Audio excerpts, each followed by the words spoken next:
Why should we pay for the music when there is so much royalty-free, free to use audio online? I think the most common mistake people make is they think royalty-free means I can use it wherever I want. That's not true. If you want to use commercial music like Kendrick Lamar or Taylor Swift or whatever, you need to be able to have the right to publicly perform that music in your store. And that's a fee you need to pay to the copyright organization. If you use music without any license, unauthorized, you can get a claim of up to 150K per song. Per one song? Per one song. I think they had a lawsuit of 1,000 songs used, so that's millions and millions of euros.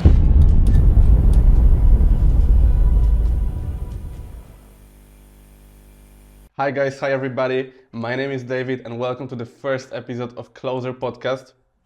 Today we're gonna talk about music legality in 2025 in the world full of AI generated music and about music copyrights in general. Today I'm joined by Sietze, who has more than 20 years working in music industry, so glad to have you here. Happy to be here, looking forward. Okay, so the first question would be, why do you think has the music legality became such important topic in 2025? I think the legality of music has become super important in 2025 for multiple reasons. The biggest reason is probably because music is used everywhere, from TikTok to Instagram, in-store, even your fitness classes, your yoga classes, background music anywhere. And with that, obviously, comes the big question of, is all of that usage legal or not? And at the same time, we've also had quite a few high-profile lawsuits in the past year, mainly in the past year, because of the platforms that are about AI-generated music. The big profile cases are always involve the major labels like Universal Music, but now the AI creative, sort of the AI generating platforms, AI music generated platforms like Suno, Udio are involved in those lawsuits, because the question is, how are these models trained?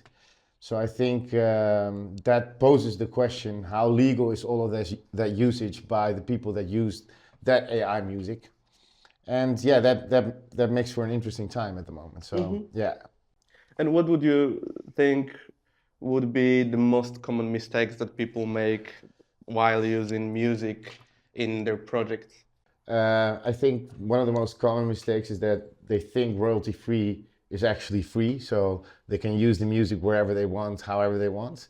But there's limitations to that as well. It's not free to use however they want. So even if royalty-free means that they're not administered by copyright organizations, it still means you need to get a license from the owner of the music. And in the case of Closer Music, we own all of the content, we own the music, so we are also the one that can give that license to the user. In the case, for instance, if you ask the question, can I use Kendrick Lamar in a video? No, you can't just use copyrighted music in a video. You need to get a license from both the publisher and the master owner to be able to use that music on your channel or in your video. For Spotify tracks, it's the same. Like, you can't just use any Spotify track the way you want. Like that's the license you get by having Spotify Premium is for listening only and for personal usage. It's not to use or to synchronize it with video. With Closer Music, it's different. So we own the music, but you have to get a license to be able to use it in your project or in your video or in your content for TikTok or Instagram or YouTube video or wherever you want to play that music. So basically, to come back to your question, what are the most common mistakes people make? I think the most common mistake people make is they think royalty-free means I can use it wherever I want. That's not true. Like, you still need to get a license. And the other common mistake is that, but I pay for Spotify Premium so I can use the music. No, that music is for personal use only.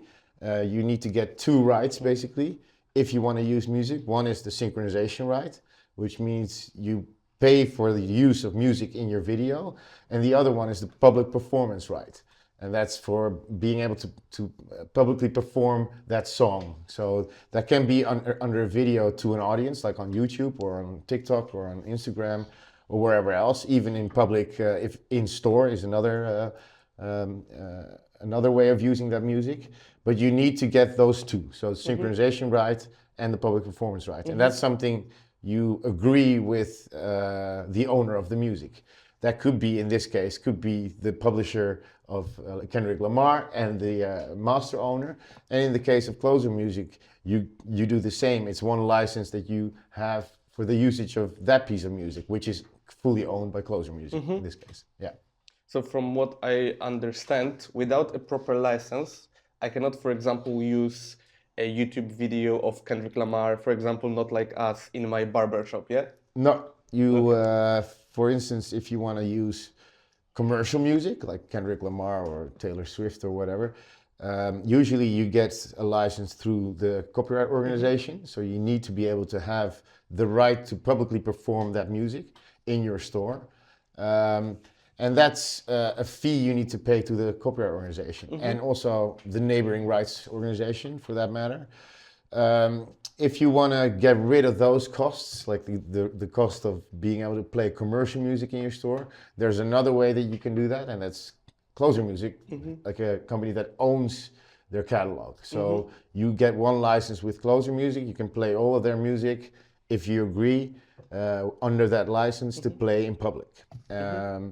But that's a different license, because if you get the Closer Music license and you play just Closer Music within the store, you don't also have to pay the license to the copyright organization, only if you don't play commercial music. So there's a difference there. But yeah, that could save you quite a lot of money if you just use the catalog of a company like Closer Music. Yeah. Okay, and could you tell us in a simple terms, how does a music license actually work? Yeah, I just briefly talked about that. I think a music license, there's two rights when it comes to that.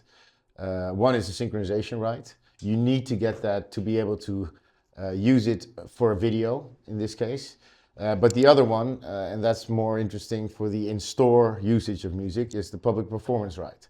So these two are important to have and to agree upon with the owner of the music, so that you can play that music in public. It's a different right than when you pay premium, for instance, to Spotify or to iTunes. If you pay premium subscription, you can only use it for yourself. You're not allowed basically to stand on a square with your Spotify license, premium subscription, and play music on that square to an audience. That's not allowed. Or at an event or in store. So even if you have Spotify, you're not allowed to play that music just through Spotify in your store. You need to have a separate license, which is the public performance license. And if you want to use the music for your video, for YouTube, Instagram, TikTok, etc., you need the synchronization rights. That's it's a different right. Yeah. So let's say if I use the commercial music in my public space, for example, barbershop, what can happen to me? If I use it without the proper license? Yeah, so what can happen is that usually copyright organizations check upon the public performance of the music that they administer. So they could go to the shop and say, hey, we see that you don't pay for the usage of the music, of the commercial music, and they can give you pretty big fine. Like that can, it depends on how long you're doing that, but they can fine you for that and make sure that after that you pay them for the usage of that music. It's the same with, like, if they play Closer Music only without paying us. It's the same. So the only difference is that the licenses for commercial music are paid to the copyright organizations. The music license of Closer Music is paid directly to us. So, and for that, they're able to just use us. They're not able to also use the commercial music. So, depending on what they want, obviously, if they want to lower their bill for in-store, it tends to be a better option to pay Closer Music, basically for the usage of their library or their catalog. Yeah. Okay, and let's say that I really like this Kendrick Lamar Not Like Us beat, and I want to use it in my online YouTube video uh, for my campaign. What can happen to me if I use it without the proper license? That can be very costly. If you use Kendrick Lamar for your brand or campaign for YouTube or Instagram or even TV or commercial, without any license, you can get a claim from the copyright owner, which can be the publisher, usually the publisher, and the music label. So they could go to you and say, listen, we see that you've used Kendrick Lamar in brand X campaign. You need to take it down. So it can cost you quite a lot of money. It's bad for your PR.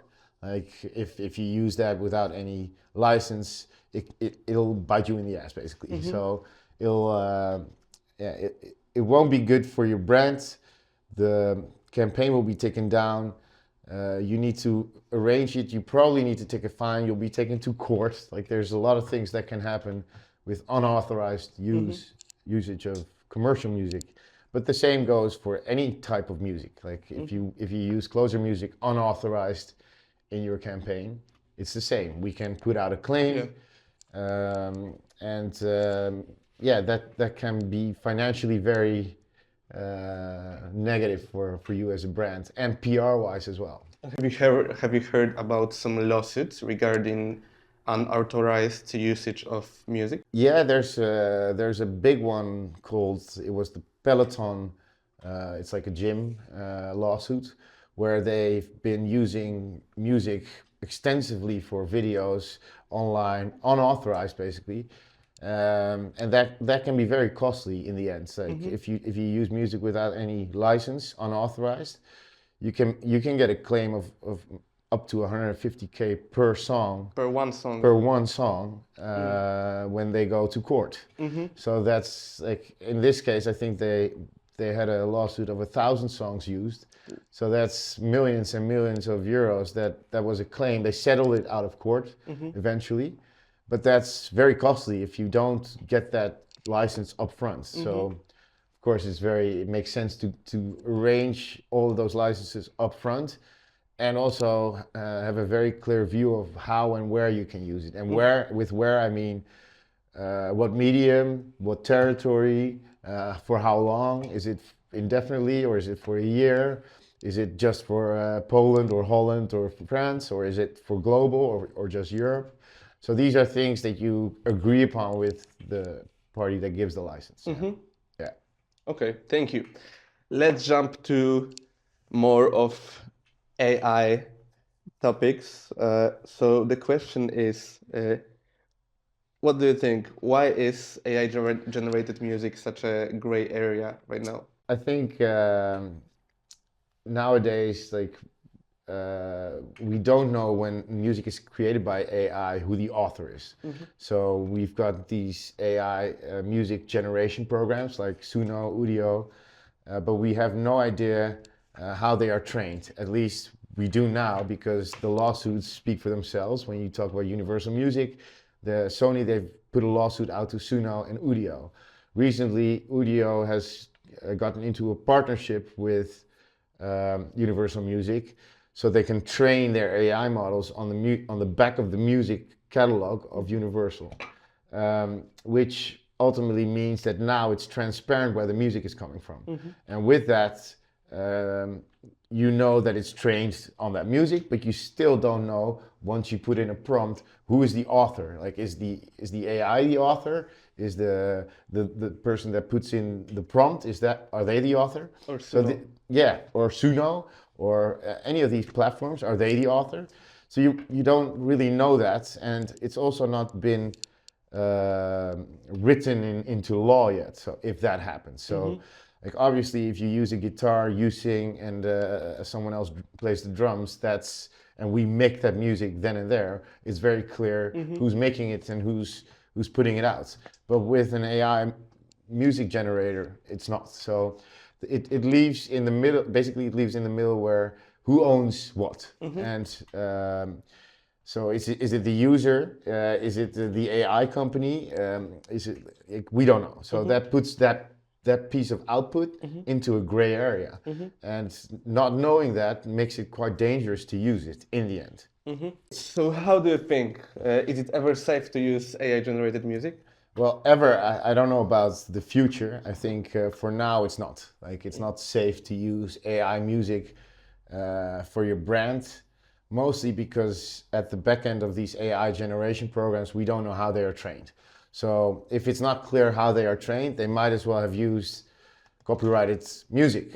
And if that's the case, there's still a possibility that a claim will be put out to these AI generation platforms, and that means that ultimately the usage of it is also illegal.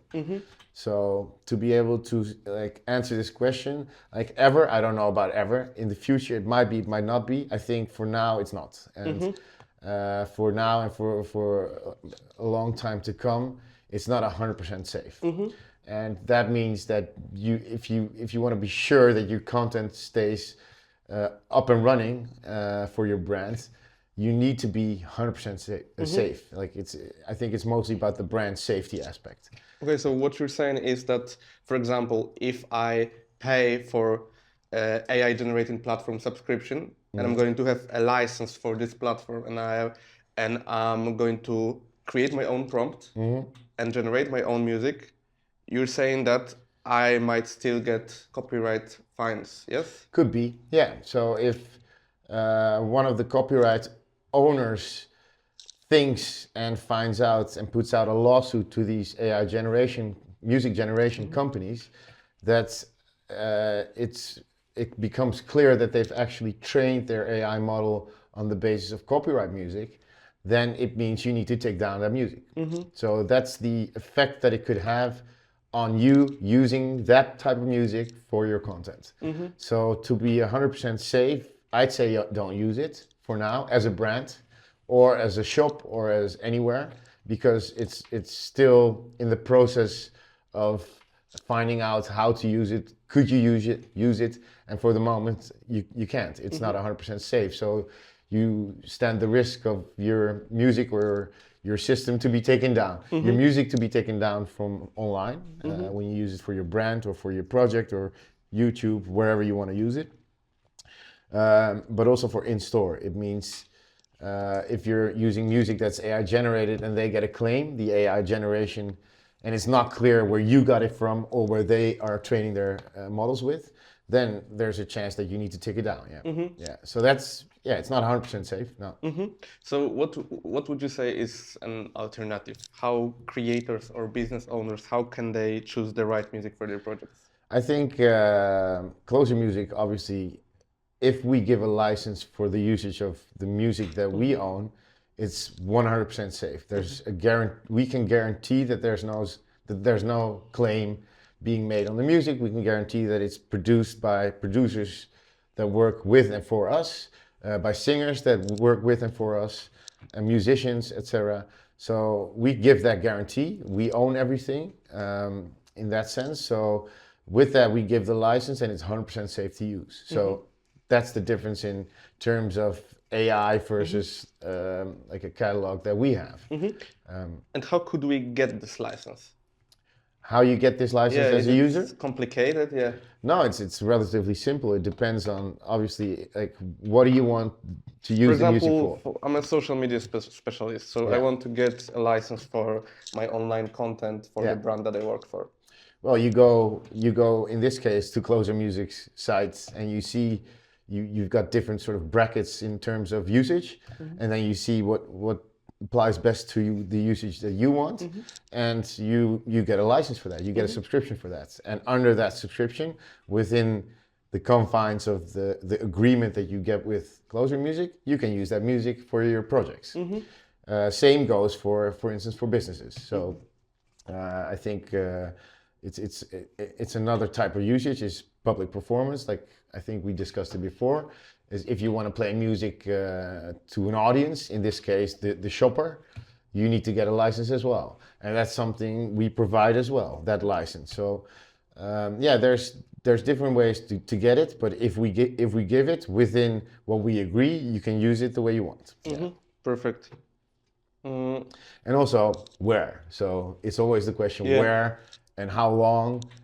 But these are all things that we put into the agreement. Like, and the guarantee is 100% safe. Yes. That's the thing. You want to be clear on the usage of that music, Yes. and you never want to claim. You don't want to run the risk of your content being taken down, and that's something that we can guarantee. Yeah. And that's something that an AI music company cannot guarantee. Yeah, I feel like it's important to mention that we can 100% guarantee that the music that we own will be 100% safe Yeah. because we own 100% of our music. Yeah.